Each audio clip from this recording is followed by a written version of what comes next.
Rajesh law centre में आप लोगों का स्वागत है। आज हम लोग इस वीडियो में यूपी एपीओ क्रैश कोर्स के बारे में चर्चा करेंगे और इस यूपी एपीओ क्रैश कोर्स के लिए जो वीडियो ये बनाया जा रहा है बिल्कुल से वरदान साबित होगा। आप इस वीडियो को नोट करके रख लीजिएगा और यूपी एपीओ का जो पेपर है आने के बाद आप मिला लीजिएगा। एक क्वेश्चन मिनिमम गारंटी है कि जरूर फंसेगा। इस वीडियो को हल्के में मत लीजिएगा। जिस तरह से इस वीडियो को समझाने की कोशिश की गई है पूरी उम्र बीत जाएगी लेकिन समझ में नहीं आएगा जल्दी। आप इसको बहुत शिद्दत से समझिए। एक नंबर आपका फिक्स है और एक नंबर फिक्स होने की तो बात छोड़िए, जिस तरह से आपको कानून ये समझ में आ जाएगा शायद इस तरह से समझना आसान काम नहीं होगा। आइए हम लोग सबसे पहले देखते हैं। देखिए मैंने किस तरह से समझाया है। ये वीडियो अपने आप में अनोखा वीडियो है। आईपीसी पे यूपी एपीओ क्रैश कोर्स के लिए एक अनोखा वीडियो है। सबसे पहले मैंने लिखा मानसिक रूप से असमर्थ व्यक्तियों के बारे में प्रावधान, यानी ये वीडियो पर्टिकुलर किसी धारा पे नहीं है। मानसिक रूप से जो लोग असमर्थ हो जाते हैं उनके बारे में आईपीसी में क्या क्या प्रावधान है उसी को मैंने यहाँ पे वर्गीकृत किया है। सबसे पहले आप लोग चैनल पे हैं सब्सक्राइब कर लीजिए, वीडियो को लाइक शेयर कमेंट करते रहिए। बहुत सारे video UP APO crash course के बारे में डाले जाएंगे जो आपके लिए वरदान साबित होंगे। यानी आपको 1 नंबर 2 नंबर हर वीडियो से मिलेगा, श्योर है, पूरी गारंटी के साथ कहता हूँ। इसलिए आप लोग चैनल को सब्सक्राइब करके रखिए और अपने दोस्तों को भी शेयर करते रहिए, उनका भी मैक्सिमम फ़ायदा होगा इससे। साथ ही साथ अगर आपको ऑनलाइन या ऑफलाइन चाहे यूपी एपीओ का हो, पीसीएसजे का हो, क्रैश कोर्स का या मेंस का कोर्स हो, टेस्ट सीरीज हो, किसी भी तरह से कोई भी सहायता अगर आपको संस्थान से लेना है तो आप इस नंबर पर संपर्क करिए और संस्थान से जुड़ सकते हैं। आइए सबसे पहले मैंने जैसा कि इस वीडियो से पहले एक 3-3 का संयोजन बताया था। 3-3 के संयोजन के बारे में बताया था पूरे आईपीसी के बारे में कि 3-3 के संयोजन में किन किन चीज़ों का उल्लेख किया गया है। बहुत महत्वपूर्ण वीडियो था, आप लोग उसको देखें, कम से कम 1 से 2 नंबर वहाँ से भी आना तय है। आइए उसी क्रम में मानसिक रूप से असमर्थ व्यक्तियों के बारे में प्रावधान किया हूँ। ठीक है, अक्षम व्यक्तियों के द्वारा किया गया कार्य। अक्षम व्यक्ति, अक्षमता का निर्धारण यहाँ 3 तरीके से होता है। ध्यान, ये 3 तरह से व्यक्ति मानसिक रूप से असमर्थ होता है। एक वो व्यक्ति जिसके दिमाग में, यानी जिसका अभी जो है दिमाग की बत्ती जली ही नहीं, वो भी मानसिक रूप से असमर्थ माना जाता है। यानी जो बालक अभी उसके दिमाग की बत्ती जली ही नहीं, मानसिक रूप से असमर्थ है। ऐसा व्यक्ति जिसके दिमाग की बत्ती तो जली थी लेकिन बुझ गई, खुद पागल हो गया। और ऐसा व्यक्ति जिसके दिमाग की बत्ती तो जलती है लेकिन वो खुद बुझा देता है। कैसे? नशे में होकर के कलर पी लेता है, कुछ और सूंघ लेता है, दिमाग की बत्ती चली जाती है, फिर प्रभाव खत्म होता है, फिर बत्ती आ जाती है। तो ऐसे व्यक्ति, इनको मानसिक रूप से हम असमर्थ कहते हैं। तो मानसिक रूप से असमर्थ व्यक्तियों के द्वारा किया गया कार्य अपराध नहीं है। ये जनरल एक्सेप्शन में आता है, आईपीसी के चैप्टर 4 में आता है, धारा 82 से 86, उसी की लिस्ट यहाँ मैंने बताया है कि अक्षम व्यक्तियों के द्वारा किया गया कार्य अपराध नहीं है। वो अक्षम 3 तरह से लोग होते हैं, बालकपन के कारण, पागलपन के कारण, मतपन के कारण। अब बालकपन पे 2 धारा है, पागलपन पे 1 धारा है, मतपन पे 2 धारा है। अभी इस पे डिस्कस करेंगे लेकिन उसके पहले इधर भी देख लिए। अक्षम व्यक्तियों के विरुद्ध अपने बचाव में किया गया कार्य भी अपराध नहीं है। अक्षम व्यक्ति कोई कार्य कर रहा है तो वो भी अपराध नहीं है, और उसके खिलाफ हम अगर अपने बचाव में कोई कार्य करते हैं तो वो भी अपराध नहीं है। और इधर अक्षम व्यक्ति के फायदे के लिए कोई कार्य हम करते हैं तो भी अपराध नहीं है। यानी अक्षम व्यक्ति जो मानसिक रूप से असमर्थ व्यक्ति है उसके द्वारा किया गया कार्य भी अपराध नहीं है, उसके विरुद्ध अपने फायदे के लिए किया गया कार्य भी अपराध नहीं है, और उसके फायदे के लिए भी किया गया कार्य अपराध नहीं है। तो ये 3 ग्रुप इधर हो गए। और इधर फिर अक्षम व्यक्तियों की एक लिस्ट मैंने दिया है कि अगर अक्षम व्यक्तियों को आत्महत्या करने के लिए किसी ने दुष्प्रेरित किया है तो उसके लिए अपराध धारा 305 में लिखा हुआ है। आइए एक एक करके देखते हैं।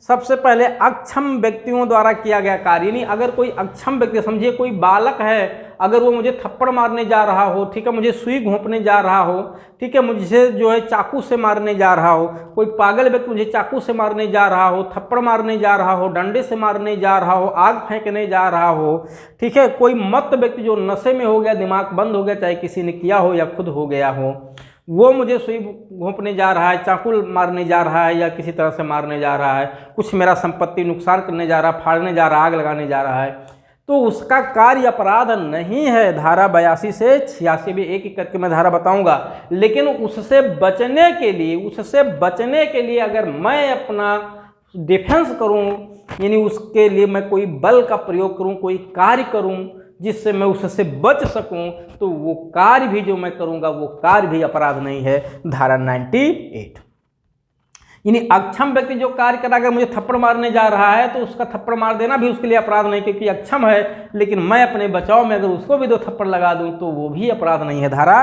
98।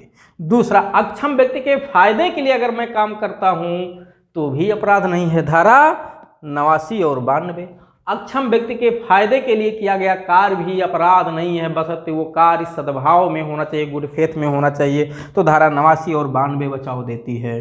ठीक, अब किसमें क्या अंतर है अभी एक एक करके मैं बताऊंगा। सबसे पहले मैं जल्दी जल्दी इधर से समझा देता हूँ, बहुत महत्वपूर्ण है। यहाँ पे टोटल 84 से 86, ठीक है, यानी 84 से 86 तो 82 से 86 5 धाराएं यहाँ हैं, एक ये 6, एक ये 7, 8, 9 धाराओं का ये वीडियो है। 9 धारा में से एक क्वेश्चन श्योर है पूछा जाएगा आईपीसी में से, UP APO crash course, UP APO में कोई इसको काट भी नहीं सकता, आप नोट करके रखिएगा। 9 धाराओं का ये वीडियो है। फिर आइए, अक्षम व्यक्तियों द्वारा किया गया कार्य में अक्षम व्यक्ति किसे कहते हैं? जो बालक हो, जो पागल हो, जो मत हो। बालकपन का यहाँ 2 धारा में बांटा गया है, धारा 82, धारा 83।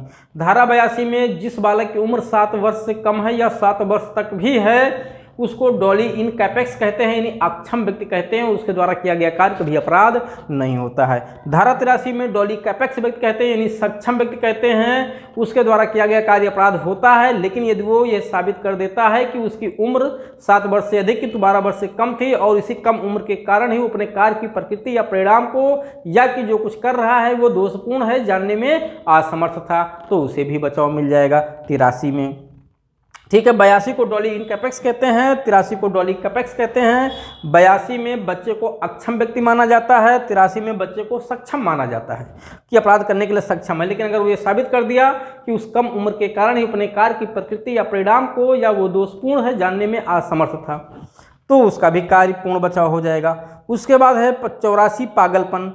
पागलपन में ठीक है 2 बातें आती है, एक मेडिकल पागलपन, एक लीगल पागलपन। 84 जो बचाव देती है पागलपन का वो लीगल पागलपन का बचाव देती है, मेडिकल पागलपन का बचाव नहीं देती है।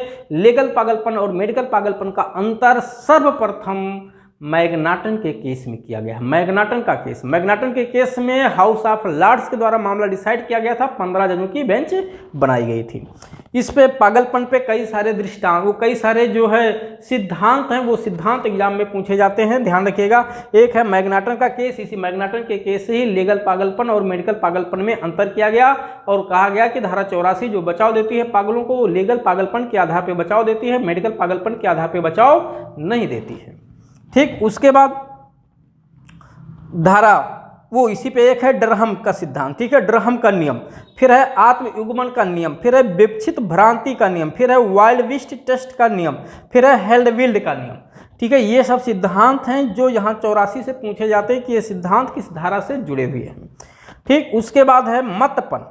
मतपन में भी व्यक्ति नशे में हो जाता है तो अपने कार्य की प्रकृति और परिणाम को जानने में असमर्थ हो जाता है, उसे भी पूर्ण बचाव मिला हुआ है। कहाँ? धारा 85 एवं 86 2 धाराएं इस पे हैं, इसको भी डिटेल में समझेंगे, लेकिन और विस्तृत जानकारी लेने के लिए आप इस नंबर पे संपर्क करिए और क्रैश कोर्स या फुल कोर्स ज्वाइन करिए। अधिक से अधिक लाभ आपको वीडियो के माध्यम से जो बताया जा रहा है इससे ज़्यादा जानकारी आपको ऑनलाइन ऑफलाइन कोर्स में दिया जाएगा। ठीक है, क्योंकि यहाँ पे ये वीडियो बनाने का पर्पज है आपको समझाना है कॉन्सेप्चुअली, लेकिन विस्तृत रूप से क्लास अगर आपको ज्वाइन करना है तो आप इस नंबर पे संपर्क करिए, आपको विस्तृत रूप से हर एक लॉ समझाया जाएगा, चाहे वो आईपीसी हो, सीआरपीसी हो, एविडेंस हो, पुलिस एक्ट हो या पीसीजे का कोई पीसीजे का चाहे प्री का या मेंस का कोई भी सिलेबस हो। ठीक है, तो मतपन पे 2 धारा है 85 और 86। अंतर यह है कि 85 में जब मतपन व्यक्ति 2 तरह से होता है, यानी कलर 2 तरह से होता है, यानी दारू पीना है या भांग गांजा कुछ भी खा लिया, दिमाग काम करना बंद कर दिया, ठीक है। तो दो तरह से, एक तो स्वैच्छिक, एक है अनैच्छिक, यानी एक है वॉलंटरली, एक है नॉन वॉलंटरली। अगर कोई व्यक्ति नॉन वॉलंटरली धमकी से, क्षति से, भ्रम से, तथ्य के भूल में उसे कुछ खिला पिला दिया गया जिससे दिमाग काम करना बंद कर दिया, ठीक है, मतत्ता की हालत में हो गया, इंटॉक्सिकेटेड हो गया, तो उसे बचाव मिलता है 85 में। और हर एक कार्य में बचाव मिलता है अगर वो मतपन के कारण अपने कार्य की प्रकृति या परिणाम को या कि वो विधि के प्रतिकूल है जानने में असमर्थ था, तो उसे पूर्ण बचाव मिलता है। कहाँ? धारा 85 में। लेकिन धारा 86 में स्वैच्छिक मत हुआ, खुद उसने कलर पानी पी लिया है, तो खुद पानी पी करके अपने ज्ञान को बंद किया है, अपने ज्ञान को खुद बंद किया है, तो ज्ञान को बंद करने पे उसे ज्ञान बंद हुआ नहीं मानती है कानून, कानून मानती है उसे ज्ञान हमेशा है। इसीलिए धारा 86 में उन अपराधों में जिन अपराधों के गठन के लिए ज्ञान पर्याप्त होते हैं, यानी मेंसरिया एक अनिवार्य तत्व नहीं है उस अपराध के गठन के लिए, ऐसे अपराधों में स्वैच्छिक मतत्ता का कोई बचाव नहीं मिलता है। फिर से समझिए, अपराधों के गठन के लिए दो तरह के मेंसरिया है, एक नॉलेज, एक है दुराशय, ठीक। जिन अपराधों के गठन के लिए मेंसरिया यानी दुराशय का होना अनिवार्य तत्व है, उन अपराधों में स्वैच्छिक मतत्ता का बचाव मिलता है। जिन अपराधों के गठन के लिए मेंसरिया एसेंशियल पार्ट नहीं है, केवल ज्ञान के आधार पे भी वो अपराध कमिट हो जाता है, उसमें स्वैच्छिक मतत्ता का बचाव नहीं मिलता है। माना जाता है वो ज्ञान आपको था, क्योंकि ज्ञान आपने अपने खुद की गलती से अपना बंद किया था, इस नाते अपनी ही गलती का लाभ लेने नहीं दिया जाएगा। जैसे चौथे प्रकार का हत्या ज्ञान के आधार पर कमिट होता है, तीसरे प्रकार का आपराधिक मानववध ज्ञान के आधार पर गठित होता है, ठीक है। ग्रीवियस हर्ट हो गया, ठीक है, वो वॉलंटरली ग्रीवियस हर्ट या जो है वॉलंटरली हर्ट या रिस्टी हो गया, ठीक है, डिफेमेशन हो गया। इन सब अपराधों में, ठीक है, मेंसरिया का होना अनिवार्य नहीं है, ज्ञान के आधार पे भी अपराध हो जाते हैं। ये अपराध अगर आपने किया, कौन से अपराध? आपने अगर जो है मारपीट का अपराध किया है, मर्डर चौथे प्रकार का किया है, तीसरे प्रकार का आपराधिक मानववध किया है, उपहत्या का अपराध किया है, स्वेच्छापहत्या का अपराध किया है, रिष्टि का अपराध किया है, मानहानि का अपराध किया है, तो आपको बचाव नहीं मिलेगा स्वैच्छिक मतत्ता में। लेकिन स्वैच्छिक मतत्ता में उन अपराधों में बचाव मिलेगा जिनके गठन के लिए मेंसरिया एसेंशियल एलिमेंट्स है, जैसे चोरी, आपराधिक दुर्विनियोग, चोरी हो गया, आपराधिक दुर्विनियोग हो गया, और उद्यापन का अपराध हो गया। ये सब अपराध में मेंसरिया एसेंशियल पार्ट है, बिना मेंसरिया के अपराध हो ही नहीं सकता। तो बिना मेंसरिया के नहीं, आपका अगर दुराशय नहीं था तो आप स्वैच्छिक मत थे तो भी बचाव मिल जाएगा। तो उम्मीद है कि आप लोगों को समझ में आ गया होगा। आगे चलते हैं। तो अक्षम व्यक्तियों के द्वारा किया गया कार्य अपराध नहीं है, ठीक है। उसी तरह से यहाँ पे कहा गया कि अक्षम व्यक्तियों के विरुद्ध अपने बचाव में किया गया कार्य अपराध नहीं। यानी अक्षम व्यक्ति, कोई बालक अगर आपको दौड़ा ले चाकू मारने के लिए 7 वर्ष से कम आयु का, या पागल मार दे आपको फेंक के कुछ, तो अपराध तो है नहीं अगर वो लीगल पागलपन है तो, ठीक। उसी तरह से तो उसके विरुद्ध हम अपना आरपीडी का तो प्रयोग कर सकते हैं ना, अपना बचाव तो कर सकते हैं कि नहीं, सब खड़े हो जाएंगे, लो पीट दो हमें, ठीक है, घोंप दो चाकू, सुई लगा दो, थप्पड़ मार दो, आग फेंक दो, जला दो, कपड़ा फाड़ दो, किताब फाड़ दो, ये थोड़ा ना कहेंगे। हम अपना बचाव तो करेंगे कम से कम ना।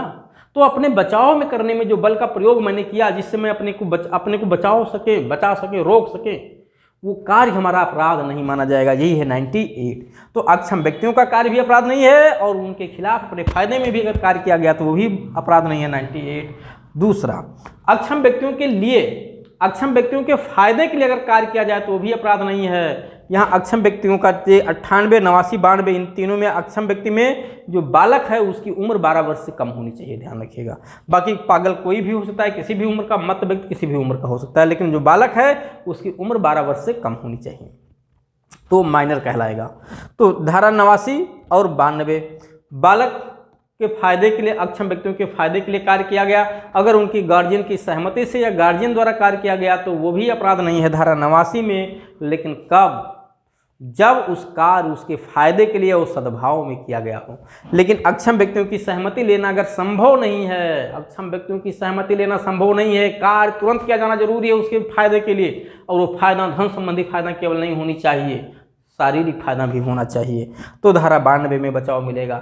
जैसे कोई बालक रोड पे कहीं अकेले जा रहा था, एक्सीडेंट हो गया, तुरंत उसका ऑपरेशन करना डॉक्टर के लिए जरूरी है, घर का कोई सदस्य मिल नहीं रहा है, एक तरह से वो लावारिस है, अगर डॉक्टर ने तुरंत ऑपरेशन कर दिया और ऑपरेशन करने से उसकी मृत्यु हो जाए, लेकिन ऑपरेशन करना जरूरी था, नहीं था तो मर ही जाता, तो भी डॉक्टर को बचाव मिलेगा। कहाँ बचाव मिलेगा? इसी धारा 92 में बचाव मिलेगा। आपने देखा एक बच्चे को बाघ लिए भागा जा रहा है और बच्चे के आगे पीछे कौन है कुछ भी नहीं पता है, कौन घर के लोग हैं, तो क्या आप कहोगे नहीं सब अभी रुको, ठीक है। हम बचाने से पहले घर वालों से जाएंगे, पूछेंगे कि क्या बाघ को गोली मार दें। अरे जब तक आप घर वालों से पूछने जाओगे तब तक वो खुद ही मार दिया जाएगा। तो घर वालों के पूछने की कोई ज़रूरत नहीं है, आप तुरंत उस बाघ पे गोली चलाइए। और बाघ को गोली चलाने के समय अगर गलती से गोली कहीं बच्चे को भी लग जाए तो वो अपराध नहीं है, क्योंकि आपका उद्देश्य बच्चे को मारना नहीं है, बच्चे की जान को बचाना था। कार्य आपने सद्भाव में किया था, भले बच्चे को अपहान हो जाए, ये अपराध नहीं है। ये बचाओ धारा 92 हमें देती है। धारा 92 पे 4 दृष्टांत दिए गए हैं, ध्यान रखिएगा। धारा 92 पे 4 दृष्टांत हैं। यहाँ पे 92 में केवल अक्षम व्यक्तियों के फायदे के लिए कार्य किया जाना ही नहीं, किसी भी व्यक्ति के फायदे के लिए अगर सद्भाव में कार्य किया जाता है तो वो अपराध नहीं है, बशर्ते उसकी सहमति लेना संभव ना हो, चाहे वो अक्षम हो चाहे वो सक्षम हो। तो अक्षमता मैं पढ़ा रहा था, इस नाते धारा 92 का भी जिक्र किया। लेकिन अगर वो अक्षम व्यक्ति है और उसकी सहमति से कार्य, उसके गार्जियन की सहमति से कार्य किया जा रहा तो भी अपराध नहीं। जैसे टीचर्स के द्वारा, आध्यात्मिक गुरु के द्वारा, टेलर्स के द्वारा, ठीक है, जो ट्रेनर्स होते हैं, इनके द्वारा अगर कोई कार्य किसी बच्चे के फायदे के लिए सद्भाव में डांटा गया हो, मारा गया हो तो ये भी अपराध नहीं है। और माता पिता के द्वारा उसके बच्चे के फायदे के लिए सद्भाव में कार्य किया जाए तो भी अपराध नहीं है। एक्सीडेंटल कुछ चोटें लग जाए तो भी अपराध नहीं है, लेकिन माता पिता की हैसियत में, ठीक है, पति पत्नी के बीच का कोई झगड़ा है, आपस का गुस्सा है, उस गुस्से का इजहार बच्चे पे करते हो तो ये अपराध हो जाएगा, बचाव नहीं मिलेगा। फिर से आइए, फिर है तो इस तरह से आपने मोटा मोटा ये समझा। अगला है 305 अक्षम व्यक्ति। अक्षम व्यक्ति में यहाँ बालक की एज बताई गई है जिसकी उम्र 18 वर्ष से कम हो। इसके अलावा कोई भी मत व्यक्ति हो, कोई भी विकृत व्यक्ति हो। अगर उसको आत्महत्या करने के लिए किसी ने दुष्प्रेरित किया है और बच्चे ने या पागल ने या मत व्यक्ति ने आत्महत्या कर लिया तो धारा 305 में वो अपराध बनेगा। कम मृत्युदंड, मैक्सिमम सजा है मृत्युदंड या आजीवन कारावास या 10 वर्ष तक का कारावास, ठीक है, जिसके साथ जुर्माना भी लगाया जाएगा। तो 305 ने कुल मिलाकर के इस वीडियो को बनाने का मेन मकसद था अक्षम व्यक्तियों के बारे में उन धाराओं को दिखाना, उन धाराओं की तरफ आपका ध्यान आकृष्ट कराना जहां से आपकी परीक्षा में प्रश्न आपसे पूछे जाते हैं। उम्मीद है आप लोगों को समझ में आया होगा। अगर कोई बात किसी को नहीं समझ में आया हो, सीधे इस नंबर पर कॉल कर सकता है या कमेंट बॉक्स में जाके कमेंट लिख सकता है, सर ये बात समझ में नहीं आई या दोबारा बता दो। अगर किसी को कोई सुझाव देना है कि सर ये पॉइंट बहुत कॉम्प्लिकेटेड है, IPC का, CRPC का, एविडेंस का, पुलिस एक्ट का, कहीं से कुछ भी, तो आप कमेंट बॉक्स में जाके कमेंट कर दीजिए कि सर इस पर वीडियो बना दीजिए या इसको मुझे पर्सनली समझा दीजिए। अगर पर्सनली समझाने लायक होगा तो मैं नंबर दे दूंगा, आप उस नंबर पे कॉल करके अपनी समस्या का समाधान कर सकते हैं। अगर पर्सनली समझाने लायक नहीं है तो मैं उस पर वीडियो बना के आपको समझा दूंगा, या आप कॉल करके भी अपनी समस्या का समाधान कर सकते हैं। हमारे यहाँ PCSJ UP APU के क्रैश कोर्स, ठीक है, PCSJ का क्रैश कोर्स, SGS की तैयारी ऑनलाइन